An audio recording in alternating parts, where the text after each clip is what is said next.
salah satu makanan kan? yang mudah ditemukan juga ya kan, yang mudah ditemukan juga itu bisa sayur asem. Jadi pastikan makan sayur asem seminggu sekali ya, Dok. Ya nggak cuma sayur asem sih, capcay juga banyak kan. Ya benar. Capcay. Jadi sebenarnya untuk mencapai 30 kuota itu minimal 30 sulit. bahan pangan nabati supaya menjaga kesehatan saluran pencernaan kita sebenarnya bukan hal yang sulit kalau kita mau. Betul. Balik lagi. Itu tadi ya pola makan. Terus yang rendah gula, rendah garam, rendah lemak jahat gitu. Terus yang bersih gitu bersih. Jangan yang amigos, agak minggir got sedikit gitu kan.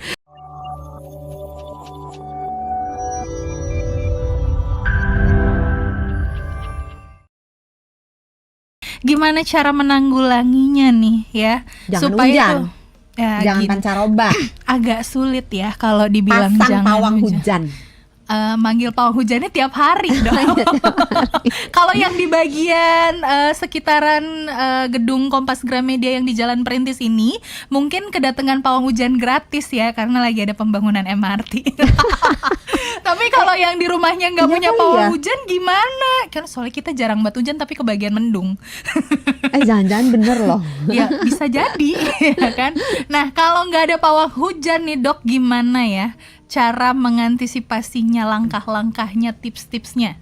Silakan. Yang paling krusial sebetulnya menjaga daya tahan tubuh. Nah itu. Karena kalau daya tahan tubuh kita bagus, walaupun terjadi perubahan cuaca, walaupun bakteri-bakteri, virus, kuman, parasit, jamur masuk, itu badan kita punya kesaktian, kayak dukun gitu ya. Kesaktiannya itu bisa melawan si semua yang menghajar badan kita. Kita nggak jadi sakit.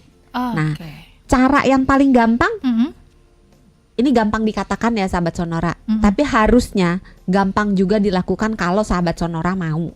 Cuman makan makanan yang bergizi, ya, yang warna-warni, paling nggak sehari itu makanannya 5 warna.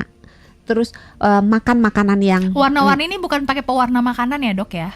Kalau kata Mbak Ica itu coklat warna-warni itu. Kan nggak boleh nyebut, iya kan tuh. Untuk gitu baru satu kan, baru satu sekat coklat yang ya? warna-warni. Jadi kalau Dokter Santi bilang makanan warna-warni, kalau ngomong sama Mbak Ica pasti itu loh Dok, coklat itu kan warna-warni gitu kan. Oh ya bukan ngeles itu. Nah, susah kan, memang kalau sama Gen Z. Ini kita harus pertegas Dok. Enggak, masih milenial kayaknya. Milenial ya. Mbak Ica, mohon maaf ya. You bukan.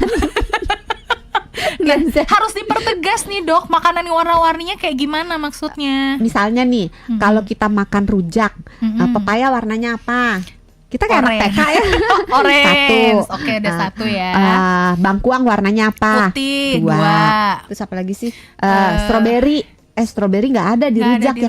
Belilah yang ada rujaknya. Strawberry. Kiwi. Iya, hijau. Terus udahlah dari rujak 4 ya. Terus sayur gitu kan. Tadi kurang terong, ungu kan. Nah, 5. Tadi dalamnya pokoknya putih itu. Enggak ya? Iya juga ya. Tapi hitungannya ungu itu. Itu udah.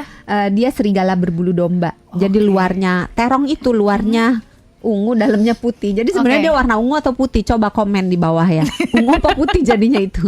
Hitungannya ungu sih. Hitungannya ungu ya. Jadi berbagai bahan makanan baik sayur maupun buah setidaknya sehari 5 warna. Seminggu macam-macam makanan nabati setidaknya 30 jenis. Kenapa 30 jenis? Karena dipercaya melalui penelitian bahwa dengan kita konsumsi 30 minimal ya 30 jenis makanan nabati dalam 1 minggu, mikrobiota si kuman-kuman di dalam saluran pencernaan kita bahagia, kenyang, warek gitu. Nah, kalau saya ngomong 30 pada komen nanti, susah lah Dok 30. Enggak susah, karena rempah dihitung nabati. Jadi kalau misalnya kita makan sayur asem, pernah masak gak? Masak, bisa. Coba kita absen, bumbu sayur asem 1. Bumbu ya? Iya, asem. Untung gak bilang ketek. Bukan. Asem Jawa Dok. Asem Jawa. Terus halus, bumbu halusnya itu ya bisa pakai bumbu halus dong. Iya apa? Oh ya, bawang Kan di merah. absen. Nah, bawang merah. Bawang merah, bawang putih dikit aja. Kalau saya tetap pakai bawang putih. Tim yang tetap Kayak pakai film bawang ya, putih ya. bawang merah, bawang putih. Tapi jangan berantem. Ada Cabe. ibu tirinya nggak? Enggak. Cabe. Cabe. Udah berapa Ya. tuh? Udah Empat ya? 4. Udah cabe ya. Terus Terasi nggak dihitung karena terasi bukan nabati. Lengkuas. Lengkuas. Daun salam lama dia Daun mah salam. nggak biasa masak. Set. Biasanya soalnya pakai yang udah langsung Yang udah set. jadi, yang tinggal dituang, set gitu Iya kan. kan, ketahuan ya kan. Kemiri. Lengkuas udah, salam, kemiri. Udahlah anggap bumbunya udah ya. Iya. Kalau mau pakai yang dituang aja langsung. Gak gitu. apa-apa kan kalau yang pakai dituang itu, yang penting kan sayur-sayurannya lengkap. Nggak ya? Untuk keanekaragaman bahan pangan nabatinya nggak apa-apa. Tapi bagaimanapun bumbu yang di saset itu tetap ada bahan kimianya. Oh, oke. Kalau nggak ada bahan kimianya bohong. Kenapa tahu nggak? Bohong. Kenapa? Lah itu kan harus ada bahan penggumpalnya, anti penggumpal. Kalau enggak itu gumpal. Oh, si bumbu-bumbu. Bumbunya itu nggak bisa buyar, bumbu bubuknya. Nah, terus kita balik ke tadi udah 6 ya bumbunya.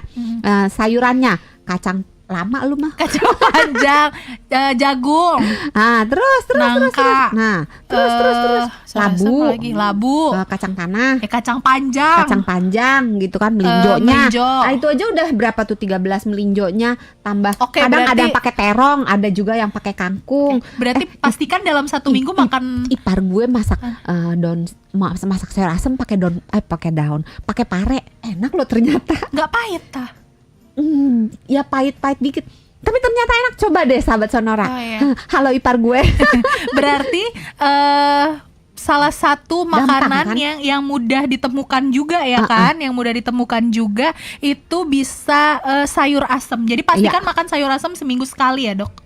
Ya nggak cuma sayur asem sih, capcay juga banyak kan. Ya benar. Capcay. Jadi sebenarnya untuk mencapai 30 kuota Itu minimal nggak sulit. 30 bahan pangan nabati supaya menjaga kesehatan saluran pencernaan kita sebenarnya bukan hal yang sulit kalau kita mau. Kalau kita mau. Betul. Balik lagi. Itu tadi ya pola makan. Terus yang rendah gula, rendah garam, rendah lemak jahat gitu. Terus yang bersih gitu Yang ya. bersih. Jangan yang amigos, agak minggir got sedikit gitu kan.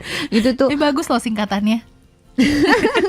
taunya elit, ekonomi sulit. Itu diajarin loh. Dokter ya Santi ampun, belajar. oke. Kalau ada yang mau komen ada Iya. singkatan-singkatan aneh. Banyak loh yang aneh-aneh Iya, gitu. benar. Lanjut. Nah, terus yang bersih itu nggak cuma makanannya tapi juga alat makannya. Oke. Tapi juga Tangan orang yang penjualnya. makan. Iya, kadang kalau nganterin kuah jempolnya Suka kecelup di mangkok jadi, ya, nggak sengaja. bakso rasa jempol. Ya baik. sering loh. Jadi gimana ya, bang kuahnya dikit aja gitu. Oke. Terus rendah gula, rendah garam. Makan makanan yang ada probiotiknya. Oke. Probiotik itu membantu kita menjaga imun. Oke. Itu dari makanan. Terus tidur, jangan ngutang. Kalau udah waktunya tidur, cukup tidur secara kuantitas, secara jumlah jamnya dan secara kualitas. Dan itu tiap hari, bukan ngutang, nanti weekend aja pas Diborong. libur diborong tidurnya 12 jam Nggak bisa. gitu. Tidur itu nggak kayak cicilan HP sejuta dicicil 12 kali. Kalau Iya. tidur nggak bisa tiap hari harus dibayar ya. Tiap hari Dibayar harus tuntas dibayar tunai. gitu. Dibayar tunai. Tadi makanan, Minimal tidur, berapa olahraga. jam? Ntar dulu, minimal berapa jam kalau tidur? Kalau ngomong jamnya nanti satu segmen lagi. Oh ya, gitu Pada ya. umumnya aja ya. Pada umumnya. Pada umumnya itu 7 sampai 9 jam untuk orang dewasa. Oke. Tapi sebenarnya kebutuhan tidur tiap orang tuh beda-beda. Ada orang yang butuh tidur cuma dikit. Ada orang yang butuh tidur banyak gitu. Terus sebenarnya caranya ada lah di videonya Dokter Santi sebelumnya, tinggal dicari aja gitu Oke. ya. Kalau cara mudahnya aja, soalnya kita waktunya tinggal dikit nih. Oke. Cara mudahnya adalah kalau bangun pagi lihat gaya gravitasi di ranjang sama nggak sama di bumi. Gimana tuh? Ya kalau maksudnya kalau kita rebahan kayaknya aduh males banget ya bangun nih, berat banget nih bangun nih. Itu artinya kurang tidur gitu. Terus tiap pagi kayak gitu, Dok, gimana dong? Ya nambah tidurnya. Oke. Terus kalau belum kena kopi tuh mata kagak bisa melek. Terus kalau pulang pelor, begitu nempel langsung tidur gitu. Hati-hati. kemungkinan nggak pasti ya, karena beberapa orang punya kebiasaan yang tidak berkaitan dengan kurang tidur. Jadi kemungkinan besar orang tersebut kurang tidur. Terus agak lemot juga kurang tidur. Tadi udah ya makan, udah olahraga belum? Olahraga belum? Cukup nggak waktunya? Cukup. Ini kita nggak ada jeda. Ayo yuk langsung. Kejam loh, biasanya 4 segmen disingkat jadi 3 Gak segmen. Soalnya seru ya sahabat Sonora ya. Kan makan, pada penasaran Dok. Makan udah, tidur udah, olahraga. Olahraga itu hukumnya wajib. Oke.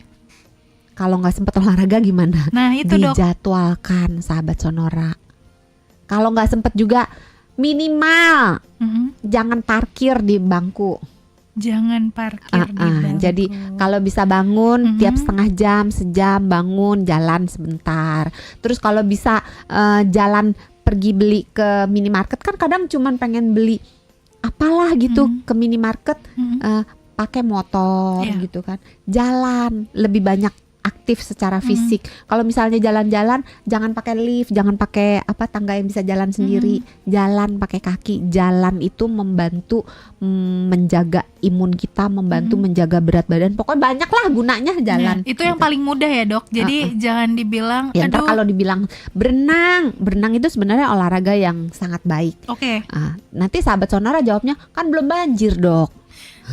Gak gitu konsepnya. Oh salah ya. Kalau berenang mungkin lebih ke ada yang kos yang dikeluarkan mungkin. Kalau banjir kan gratis. Betul, tapi tetap jorok kan dong. Katanya waktu itu disuruh berenang ya, pernah kan ya? Betul, ada yang disuruh berenang kan ada ya? Ada yang disuruh berenang. Enggak ya, Dokter Santi tidak pernah menyarankan sahabat Sonora untuk berenang di air banjir, itu kotor ya. Betul, pertama itu tidak kotor, baik kedua untuk kesehatan. Di ubin di lantainya. Lantai yang kan kemasukan air hujan di rumah. Bukan, maksudnya kalau kita banjir, kan anak-anak suka main banjirnya di jalanan, di mana. Kan kita nggak tahu yang diinjak itu apa, ada pecahan beling atau jangan-jangan got atau lobang gitu. Jadi itu sangat berbahaya. Belum lagi ada kencing-kencing urin ya. Urinnya tikus, urinnya anjing, urinnya kucing. Itu tuh bisa membawa kuman-kuman yang bisa nular kalau ya namanya anak kecil kan ya, maaf ya, kalau main kan teriak gitu, disembur sama anaknya, masuk dah tuh air. Jadi bisa mencret, bisa penyakit cikungunya, bisa leptospirosis, macem-macem lah ya. Jadi tidak disarankan mandi air hujan. Tadi udah ya, aktivitas fisik, olahraga, tidur, stres. Nah ini soalnya banyak yang bilang ini sudah mulai terganggu mental health-nya karena cuaca yang mudah sekali berganti nih Dok. Bener. Kurangnya paparan sinar matahari, terus suasana yang mendung-mendung kan bikin kita melo ya. Banyak orang yang menderita gangguan kesehatan mental ketika masa peralihan. Jalan keluarnya itu tadi, jalan keluarnya paling gampang makannya dibenerin. Terus kalau ada matahari, cari matahari. Terus punya hidup yang lebih berwarna dengan orang. Bukan hanya dunia maya.